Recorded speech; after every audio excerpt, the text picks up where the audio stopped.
السلام علیکم ورحمۃ اللہ وبرکاتہ۔ بسم اللہ الرحمن الرحیم۔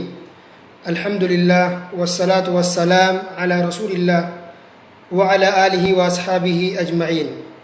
محترم سامعین کرام، بدعت کی حقیقت پارٹ نمبر 11۔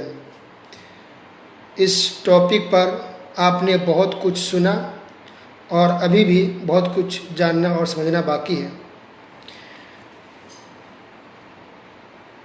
آج کے درس میں ہم یہ جانیں گے کہ اہل بدعت یعنی بدعتی لوگ جو بدعت کا کام کرتے ہیں یا بدعت میں ڈوبے ہوئے ہیں یا بدعت کی دعوت دیتے ہیں، تو ان کی کیا دلیل ہے، کس بنیاد پہ لوگ بدعت کا کام کرتے ہیں؟ جب شریعت واضح، اسلام واضح ہے، کلیئر ہے، سب کچھ واضح کر دیا گیا کیا غلط کیا صحیح ہے، تو آخر بدعتیوں کے پاس کیا دلیل ہے؟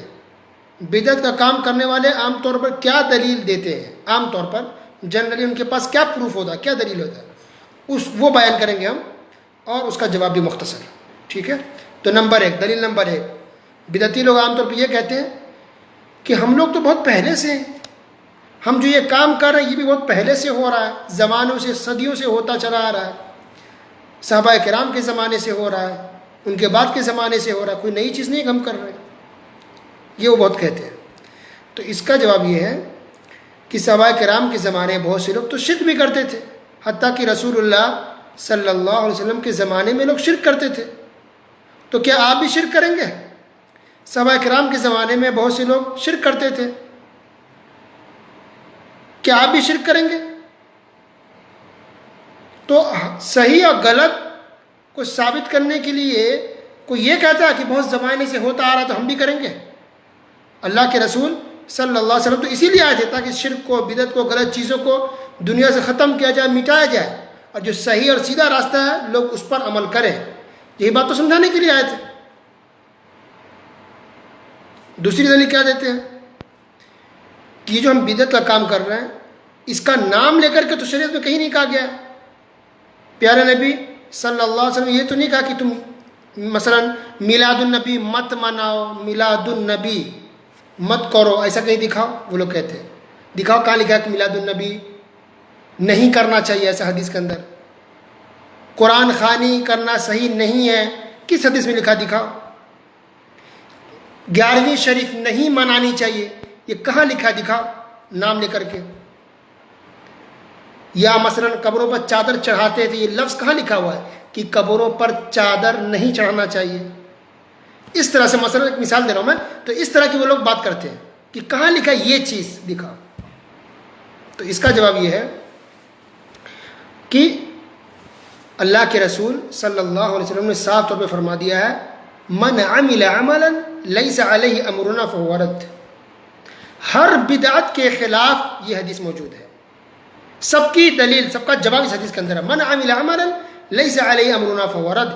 پیارے نبی صلی اللہ علیہ وسلم نے کہا کہ جو کوئی بھی کام کرے، کوئی بھی عمل کرے جو میرے طریقے پر نہیں ہے تو وہ مردود ہے، ریجیکٹڈ ہے۔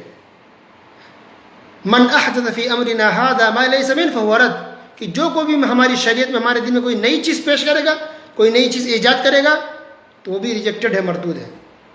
تو خلاص تب کوئی بھی کام کرے، کوئی بھی نئی چیز آپ لائے، حدیث آپ کے خلاف ہے، نبی نے ہر چیز سے منع کر دیا، ہر نئی چیز سے، ہر بدعت سے۔ تو جواب نمبر 1 یہ ہوا۔ دوسرا جواب اس کا یہ ہے کہ اگر بات کی کرے لفظ کی، کہ اس لفظ کا دکھاؤ کہ میلاد النبی نہیں منانا چاہیے، حدیث دکھائیے، تو اگر اس طرح سے اگر کوئی بات کہے گا تو پھر معلوم ہے بدعت کا ہر دروازہ کھل جائے گا، شرک کا ہر دروازہ کھل جائے گا، حرام کا ہر دروازہ کھل جائے گا، پھر سب یہی کہے کہ نام دکھاؤ۔ مثلا ڈرگس، افیوم، ہیروئن، یہ سب نشے کی چیزیں ہیں، کس حدیث میں لکھا کہ ڈرگس انسان کو استعمال نہیں کرنا چاہیے؟ کوئی دکھا دے کہاں لکھا کہ افیوم استعمال نہیں کرنا چاہیے، دکھائیے۔ کہاں لکھا کہ ہیروئن جو نشے کی چیز ہے نہیں کرنا چاہیے، دکھائیے۔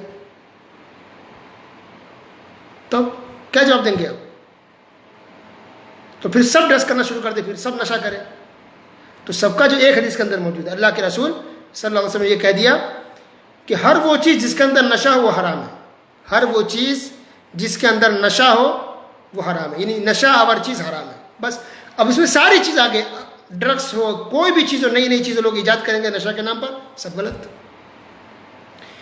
تو اگر لفظ کی بات کریں تو شرک کا دروازہ کھلے گا. اب بتائیے کہاں کس حدیث میں لکھا ہے لفظ یہ کہ ہندو دھرم غلط ہے یا سناتن دھرم غلط ہے؟ دکھائیے کہاں لکھا ہے اس لفظ کے قرآن یا حدیث میں.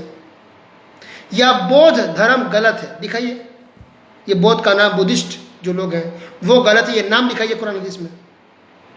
اس کو تو سب صحیح ہو جائیں گے پھر، لیکن غلط ہے. کیا جواب ہے اس کا؟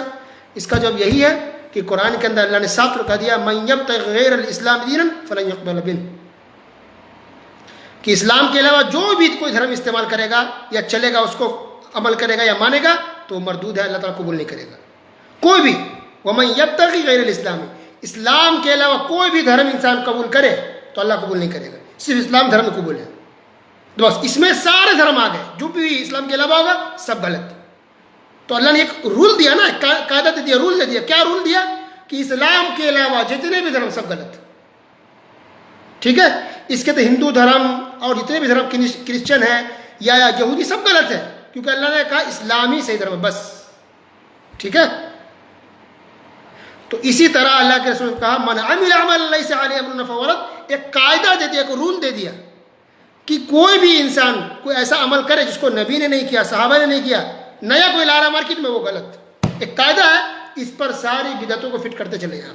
یہ سب غلط ہے. ہر ایک کا نام لے کے نہیں کہا جاتا. ٹھیک ہے، ہر ایک کا نام لے کے اگر بتایا جاتا تو یہ قرآن حدیث میں صرف بدعتوں کا نام لے کے کہا جاتا تو قرآن حدیث اسی سے بھر جاتا، فل ہو جاتا. پھر ہمیں دوسرے مسئلے مسائل کی چیز ملتی ہی نہیں، کیونکہ لوگ اتنے بدعت کرتے، اتنے خرافات کرتے ہیں کہ نام صرف بھر جاتا.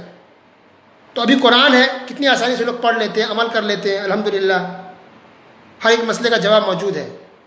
ایک قاعدے کو رول دیا گیا. لیکن ایک ایک بدعت کو اگر نام لے کر اگر بولا جاتا تو یہ قرآن ایک والیوم میں نہیں 50 والیوم میں اگر لکھ جاتا تب بھی کم پڑ جاتا. کہاں لے کے پھرتا؟ کون حفظ کر پاتا؟ کہاں ایک جگہ کو قرآن رکھ پاتے ہیں؟ حدیث بھر جاتی، پورا گھر بھر جاتا ہے حدیثی کتابوں سے. اگر ایک ایک نام لے کر کے ہر بدعت کا یا ہر حرام چیز کا، ڈرگس ہے، فیوم ہے، ہیروئن ہے، سب کا نام لے کر اگر بولا جاتا تو یہ شریعت، یہ دین اللہ کا بنایا ہوا ہے. اللہ اس کے رسول نے ایک رول دیا، قانون دے دیا. انسان اس کو سمجھ جائے تو اس کو فالو کرتا چلا جائے، ہر طرح کی بدعت سے، شرک سے اور غلط چیز سے انسان بچ جائے گا. تو یہ دو دلیل ہوتی ہے عام طور پہ اس کی کہ کہاں ہے، نام لے کے بتاؤ کہ کہاں ہے کہ قرآن خانی نہیں کرنا چاہیے. تو کیا دلیل دیں گے؟ من عمل عملا لیس علیہ امرنا فہو رد. نبی نے کہہ دیا کوئی بھی نیک عمل، کوئی بھی نیا عمل کرے جس کو ہم نے نہیں کیا، صحابہ نے نہیں کیا، وہ مردود ہے. علیکم بسنتی وسنت الخلفاء الراشدین المہدیین. اللہ کے رسول صلی اللہ علیہ وسلم نے کہا کہ میری سنت کو مضبوطی سے پکڑو اور خلفاء راشدین کی سنت کو مضبوطی سے پکڑو. تو جس کو نبی نے نہیں کیا، صحابہ نے نہیں کیا، وہ بدعت ہے، غلط ہے وہ. تیسری دلیل جو ہوتی ہے بدعتیوں کی وہ یہ ہوتی ہے کہ وہ متشابہ اور غیر واضح آیت یا حدیث کو لا کے پیش کرنے کی کوشش کرتے ہیں. تو یہ کس کا طریقہ ہے؟ کرسچن کا طریقہ ہے. کرسچن، نصرانی، عیسائی ایسا کرتے ہیں کہ متشابہ چیزیں لاتے ہیں. اللہ نے ذکر کیا سورہ آل عمران شروع میں پڑھیں آپ، آیت نمبر 7 هو الذي انزل عليك الكتاب منه آيات محكمات هن ام الكتاب واخر متشابهات. وہی اللہ تعالیٰ جس نے تجھ پر کتاب اتاری جس میں واضح مضبوط آیتیں ہیں جو اصل کتاب ہے، اور بعد متشابہ آیات ہیں. کیا مطلب؟ کہ اکثر مسائل تو واضح کلیئر ہے کہ حلال، یہ حرام، یہ صحیح، یہ غلط، کلیئر ہے. کچھ چیزیں جو متشابہ ہیں، تو جس کے دلوں میں کجی ہوتی ہے، جس کے دل میں بیماری ہوتی ہے، وہ متشابہ چیزوں کے پیچھے پڑتے ہیں، متشابہ آیات یا متشابہ حدیث کے پیچھے، یعنی زبردستی اس سے کوئی دوسرا مطلب نکالنے کی کوشش کرتے ہیں. کیسے؟ ایسے کہ جس طرح سے کرسچن غلط مطلب نکالتے ہیں. مثلا اللہ تعالیٰ نے قرآن میں کہا عیسیٰ علیہ السلام کے بارے میں کہ اللہ کی روح ہے اور اللہ کے کلمہ ہے، کلمۃ اللہ ہے.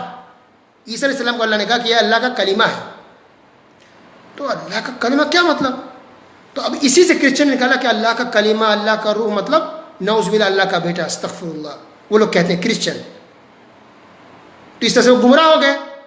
اب کرسچن یہ لفظ پکڑ کے کہ اللہ کا روح، اللہ کا کلمہ مطلب نعوذ باللہ اللہ کا بیٹا، اور پھر شرک کفر کیے، وہ سمجھ میں آ گیا. لیکن اللہ نے قرآن میں کئی جگہ واضح لفظ میں کہا کہ عیسیٰ علیہ السلام اللہ کے رسول ہیں، عیسیٰ علیہ السلام اللہ کے بندے ہیں. اللہ کی مخلوق ہے.